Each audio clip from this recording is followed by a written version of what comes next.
Hello everyone and welcome to this video, which is the second one of the three-part series that I will be recording on setting boundaries.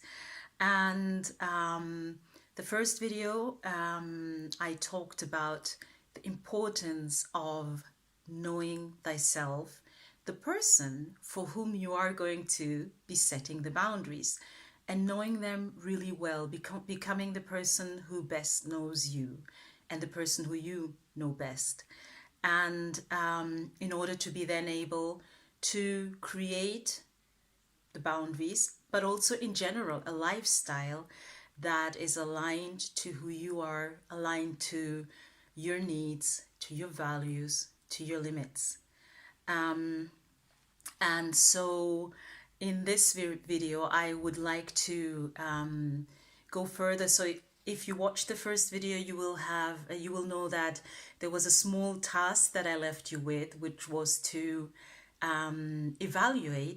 start evaluating the people you surround yourself with, so your circle, your environment, and also the obligations and commitments that you have, and to see how your body reacts when you think of them, and then to know that remember I said that normally our body expands and we have this sensation of openness and joy when we think of people or places or commitments that we really love, that we look forward to, that are congruent with our values and with who we are and what we enjoy, and that there will be a contraction when this is not the case. And so the second step for me is to then start living by what you know. Start living that by what you're learning about you. So, for example, if certain people or being around certain people leaves you with a feeling of maybe emptiness or low energy or even anxiety or anything that does not feel good, then start seeing how you can avoid those meetings. Or if it's at work, maybe even sometimes I've also found that it is, sometimes when people are important to us, it's also good to just have a conversation around what about the things they say or do makes us feel that way. But generally, it is good to now start seeing, okay, if I'm in that setting, if I'm in a loud setting or in a loud mall, I don't feel well, so avoid malls. Maybe go to the small grocery stores, even though if everybody says, come on, let's go to the mall and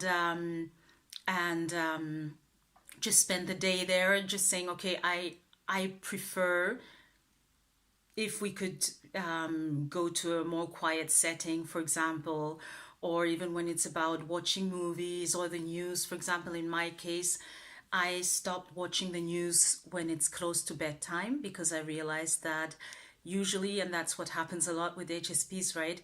We take things, we process things on a deep way, which also means that it takes more time.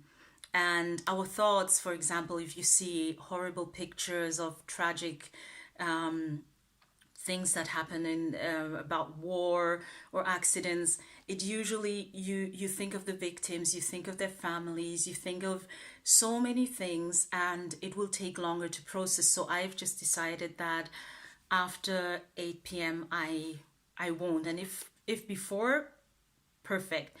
And also something that I started cultivating during the pandemic was saying, maybe even I don't have to do so. I don't have to watch the news every 2 days. It could be that some people will be, well, you're an ignorant person. But for me, it's just about knowing that I know that I'm not. I know that I care. And I know that it's because of that that I also have to limit that. Just as, for example, people, being surrounded by people who are always negative. It's not that I don't care about what is wearing you down, but if it's also something that will pull me down, then I have to just take that, create that distance, and have or I do what I do regularly, for example, is also social media fasts. I go on long social media fasts, which I know that some people would be like, are you serious about your work? Yes, I am, but I found ways of doing that work without having to constantly be on social media, because it's something that will actually take a lot of my energy, everything that's coming in, and then I'm not going to be in that space that I want to be in as a person and as a coach. So my way, I found that my way is making these YouTube videos, that it's a healthier way than being constantly active and posting on social media. And they're all different ways, and it's important to start living by what you learn about yourself, by what you observe. One last thing I'll give you. Um, Coffee. For me, for example, coffee spikes anxiety. And I had 2 coffees today and I shouldn't have. And it's just something where I really have a hard time, because for me, the smell of coffee means morning, the day began. But I can't do this to my body if I'm serious about my health. So it's important to start, as I was saying, living by what you learn about yourself and living about by what you know, and also communicating that. If it has to do with people, telling that colleague or that boss, look, I don't like it when you communicate in that way, be it with me or my colleagues, or the bullying, or I feel this way. Just starting to communicate, and to communicate our needs and our values and our limits is actually also a step of setting boundaries. And then because actually that is, for me, the word boundary is a big word, which is why I've wanted to really break it down. And I think living living our truth is also a way of, and being firm, being consistent, and communicating that when necessary is a way of setting boundaries. And it's important that we lead by example.